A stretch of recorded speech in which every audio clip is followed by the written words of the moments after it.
Okay, so I'll show you first the crane setup that I have to allow for raising the mast and lowering it. This is an extension on the front of the boat trailer that allows us to get a pivot point that's high enough to lift up the mast. And I'll show you how that comes down later. And the other thing I'll show you now is the attachments of the halyards that I have to the tow rail that allow us to get a pivot point for the mast that is equivalent to where the shrouds connect. So I'll get to that.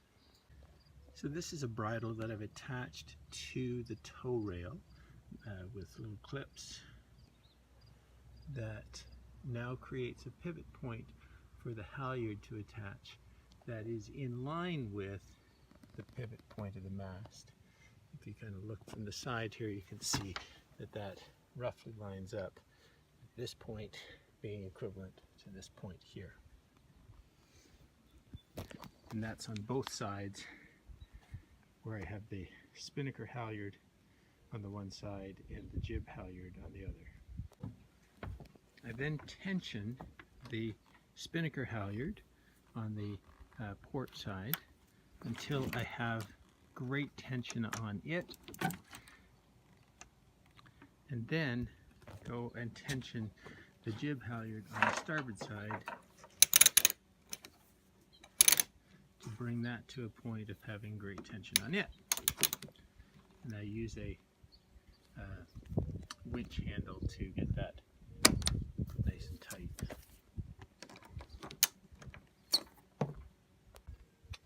I now have tension on both the jib halyard and on the spinnaker halyard, which now create an additional set of shrouds to support the mast as we lower it down.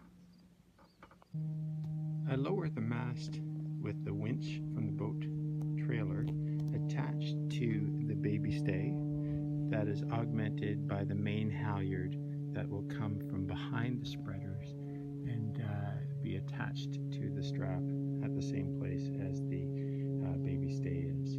That just gives me a support if anything should fall apart. In the meantime, I will clear up all the other lines that are here, the downhaul for the spinnaker pole and the furler mechanism. I'll loosen that off as well. So the main halyard, I hook in the hook of the pole up for the spinnaker, and that will cause it to have an attachment at the top beneath the spreaders to prevent it from flying all over the place. So just hoist that up to the top, and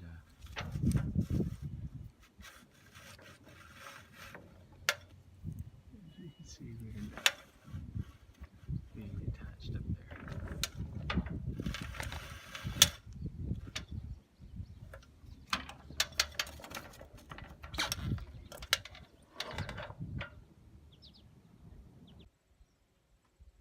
So I've taken the furler line, pulled it through the blocks from the stanchions, tied it to the base of the furler, and I'm going to route it through the anchor roller to allow us to be able to restrain the furler as it is pulled backwards. So I attach this here and then tie the other end down at the bottom there to an anchor that will keep tension on the furler as we lower the mast. So I have the furler line tied to an anchor that's pivoting on the anchor roller. I have the baby stay and the main halyard for the hoisting point, and I'm now going to tension the line on the trailer winch. And tensioning that up there now allows some laxity in the furler. You can see that it's now gotten some looseness on it, and now I'll lock the ratchet on the winch. Now the tension is off of the furler mechanism. You can see I can spin the pin that's holding the furler in. I can remove that pin and proceed to release the furler, and then I will lower the mast. An important last thing to do before you lower the mast is remove the antenna and electrical cables. Because of the tension on the temporary shrouds, it has a tendency to hold the mast up. I attach a deck line to the topping lift so I can now actually start pulling the mast down, maintaining tension on it, and it starts to come down. Once it's about 15% down, the weight of the mast keeps it coming. Having removed the pin from the furler, the tension is now on that furling line that is weighed by the anchor, and as I lower the mast, that will stay under tension. I'll now proceed to start releasing the winch, maintaining tension on the deck line that's attached to the topping lift to start reducing the mast down.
As you can see, the mast is now in the position that it's almost attached to the pole that's on the transom of the boat, and I will now go up there and move the mast so it now lines up with that roller, and you can see I have that post attached to the transom, and I can go up there and move that over. I've now pulled the mast down into that support, kept some tension on that with the topping lift, and will now proceed to release the lines altogether.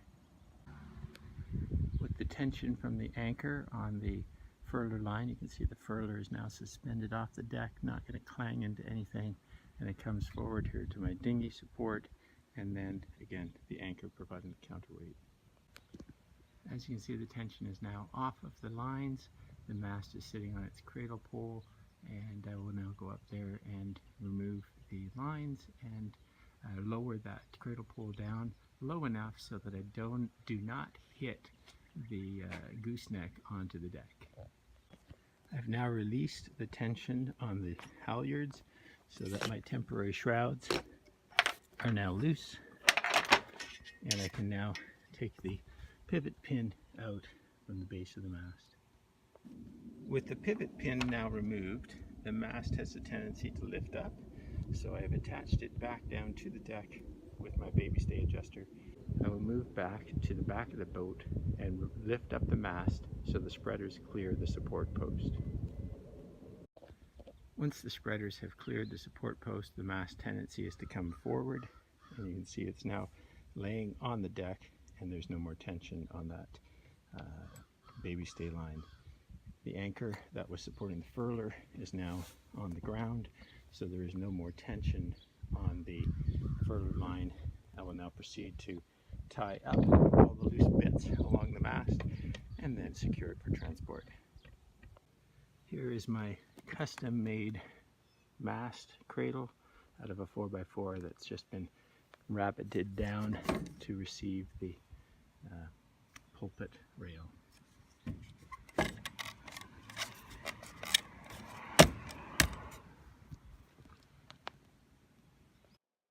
Once the mast is secured in the block at the front and the cradle at the back, the furler can be lashed to the mast using distinctive color ropes so they can be found in the future. I now remove these pins on the crane mechanism and lower it down using the winch and then store it into its appropriate position for transport. I'll set up my camera so you can watch.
And now that post is secured for transport with a pin at the bottom. This is the bracket for the pivoting, and that's the bracket for the support at the top.